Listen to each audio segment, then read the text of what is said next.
अध्यक्ष महाराज, मराठवाड्यामध्ये सगळ्यात जास्त आणि विदर्भात बोगस डॉक्टर आहेत अध्यक्ष महाराज.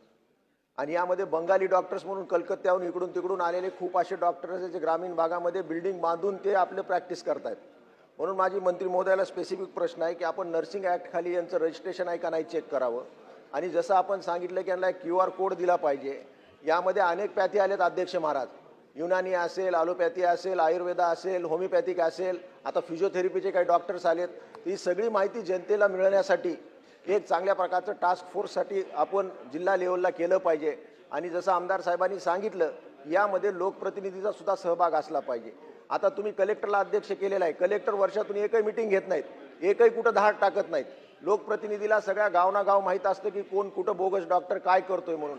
हे सर्रास अध्यक्ष Maharaj steroid powder, steroid medicine कुठून देऊन टाकतात अध्यक्ष महाराज. त्याच्यामुळे असं वाटतं ग्रामीण भागातलं की मला किती पॉवर आली म्हणून. अशा प्रकारचे जे डॉक्टर्स आहेत यांच्यावर कारवाई झाली पाहिजे अध्यक्ष महाराज. आणि नव्यानं आपण जे मेडिकल कॉलेजेस काढलेले आहेत त्यामध्ये डॉक्टर पास जरी झाले तरी ते ग्रामीण भागात जायला तयार नाहीत. जोपर्यंत या बंगाली डॉक्टरला आपण पायबंद घालणार नाहीत तोपर्यंत ह्यात सुधार होणार नाही. अध्यक्ष महोदय, आत्ताच सन्मान्य सदस्य सांगितल्याप्रमाणे जे आता जिल्हास्तरीय तालुकास्तरीय आम्ही समित्या केलेल्या आहेत त्यामध्ये आम्ही निश्चितपणे लोकप्रतिनिधीला सुद्धा घेण्यासाठी आम्ही पुन्हा त्या समितीची पुनर्रचना करू.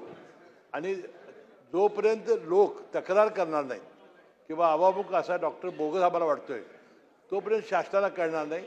आणि म्हणून आपण याबद्दल नो युअर डॉक्टर म्हणून जी आपण आता QR प्रणाली आणलेली आहे याद्वारे खरा डॉक्टर कोण आहे हे आपल्याला लगेच कळेल अशी आम्ही चांगली योजना आणलेली आहे.